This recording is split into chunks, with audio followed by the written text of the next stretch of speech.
প্রিয় ষষ্ঠ শ্রেণীর শিক্ষার্থীরা, আজকে তোমাদের ৭ নং পৃষ্ঠায় যে কাজ রয়েছে সেই কাজগুলো নিয়ে আলোচনা করব। তো এখানে ১ নম্বরে রয়েছে ২ অঙ্ক বিশিষ্ট ১০টি মৌলিক সংখ্যা লেখ। ২ নম্বরে রয়েছে ১০১ থেকে ১৫০ পর্যন্ত সংখ্যাগুলোর মৌলিক সংখ্যা নির্ণয় করো। ৩ নম্বরে রয়েছে নিচের জোড়া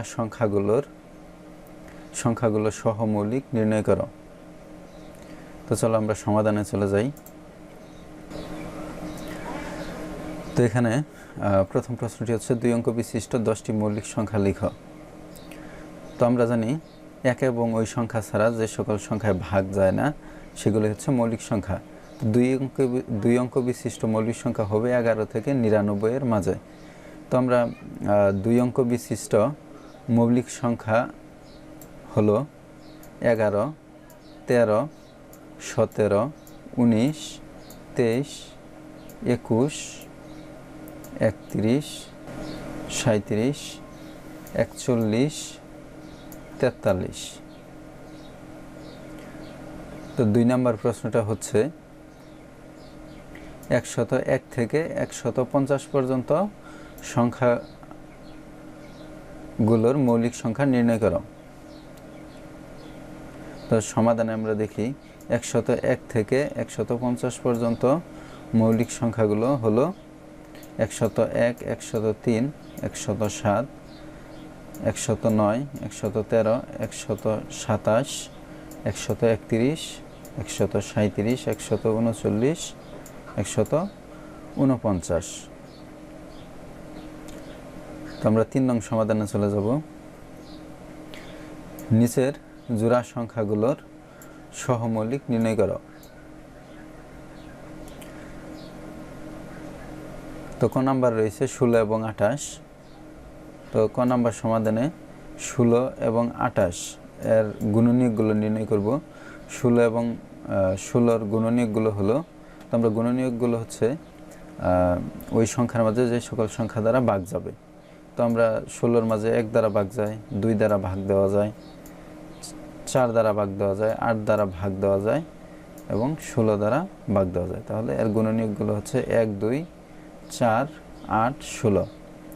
ঠিক একইভাবে ২৮-এর গুণনীয়কগুলো হচ্ছে ১, ২, ৪, ৭, ১৪ এবং ২৮। তো এই সংখ্যাগুলোর মাঝে দেখো গুণনীয়ক মিলে কোনগুলা? এখানেও ১ আছে, এখানেও ১ আছে, তাহলে ১ হচ্ছে সাধারণ গুণনীয়ক। এখানেও ২ আছে, এখানেও ২ আছে, তাহলে ২ হচ্ছে সাধারণ গুণনীয়ক। এখানেও ৪ আছে, এখানেও ৪ আছে, তাহলে ৪ হচ্ছে সাধারণ গুণনীয়ক। অর্থাৎ যতগুলো সংখ্যার তুমি গুণনীয়ক বাহির করবা সবগুলোর মাঝে যে গুণনীয়কগুলো মিল থাকবে সেগুলোই হচ্ছে ওই সংখ্যাগুলোর সাধারণ গুণনীয়ক। তো এখানে আমরা সাধারণ গুণনীয়ক পাইলাম ১, ২, ৪। যেহেতু ১ ছাড়া অন্য কোনো গুণনীয়ক আছে তাহলে এরা কি সহমৌলিক নয়। সহমৌলিকের সংজ্ঞাটা কি হচ্ছে? ১ ছাড়া যদি অন্য কোনো সাধারণ গুণনীয়ক না থাকে তখন এরা সহমৌলিক হবে, কিন্তু এখানে ১ ছাড়া সাধারণ গুণনীয়ক আছে, তার জন্য এটা সহমৌলিক নয়। তো আমরা খ নাম্বারটা দেখি। এখানে ঠিক একইভাবে আমরা ২৭ এবং ৩৮-এর গুণনীয়কগুলো বাহির করে নিলাম। ২৭-এর গুণনীয়ক হচ্ছে ১, ৩, ৯ এবং ২৭। ৩৮-এর গুণনীয়কগুলো হচ্ছে ১, ২, ১৯ এবং ৩৮। এখানে দেখো সাধারণ গুণনীয়ক শুধু ১, আর কোনো গুণনীয়ক এখানে মিলে না, শুধু ১ এখানে মিল আছে, তার মানে সাধারণ গুণনীয়ক হচ্ছে ১। এখানে সাধারণ গুণনীয়ক ১, যেহেতু ১ ছাড়া অন্য কোনো সাধারণ গুণনীয়ক নেই তাই এরা সহমৌলিক। আশা করি তোমরা বুঝতে পেরেছ।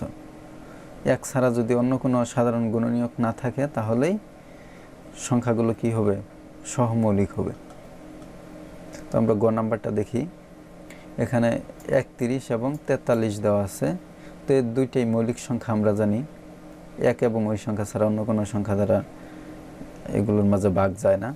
তাহলে 31-এর গুণনীয়ক হচ্ছে 1 এবং 31, 43-এর গুণনীয়ক হচ্ছে 1 এবং 43। তাহলে এখানেও দেখো 1 সাধারণ গুণনীয়ক, তাহলে 1 যদি সাধারণ গুণনীয়ক থাকে তাহলে ওইগুলা হচ্ছে সহমৌলিক। অর্থাৎ 1 ছাড়া অন্য কোনো সংখ্যা যদি অন্য কোনো সাধারণ গুণনীয়ক যদি না থাকে, তো এখানে সাধারণ গুণনীয়ক 1, যেহেতু 1 ছাড়া আর অন্য কোনো সাধারণ গুণনীয়ক নেই, তাই এরা সহমৌলিক। তোমরা শেষেরটা দেখি, এখানে 210 এবং 143 দেওয়া। তো 210-এর সাধারণ গুণনীয়কগুলো হচ্ছে 1, 2, 3, 5, 6, 7, 10, 14। তো এখানে আরও আছে, তাই আমরা ডট ডট দিয়ে রাখলাম। এবং 143-এর গুণনীয়ক হচ্ছে 1, 11, 13, 143। তো এখানে সাধারণ গুণনীয়ক 1। এখানে দেখো শুধু 1 মিল আছে দুটোটার মাঝে, আর কোনো গুণনীয়ক মিল নেই, অর্থাৎ সাধারণ গুণনীয়ক হচ্ছে 1। তাহলে এখানে সাধারণ গুণনীয়ক 1, যেহেতু 1 ছাড়া অন্য কোনো সাধারণ গুণনীয়ক নেই, তাই এরা সহমৌলিক। আশা করি তোমরা বুঝতে পেরেছো কাজগুলো। তো আমরা এর পরবর্তী কাজ নিয়ে আলোচনা করব। আজকে এই পর্যন্তই। পরবর্তী ভিডিও দেখার আমন্ত্রণ জানিয়ে আজকের মতো এখানেই শেষ করছি।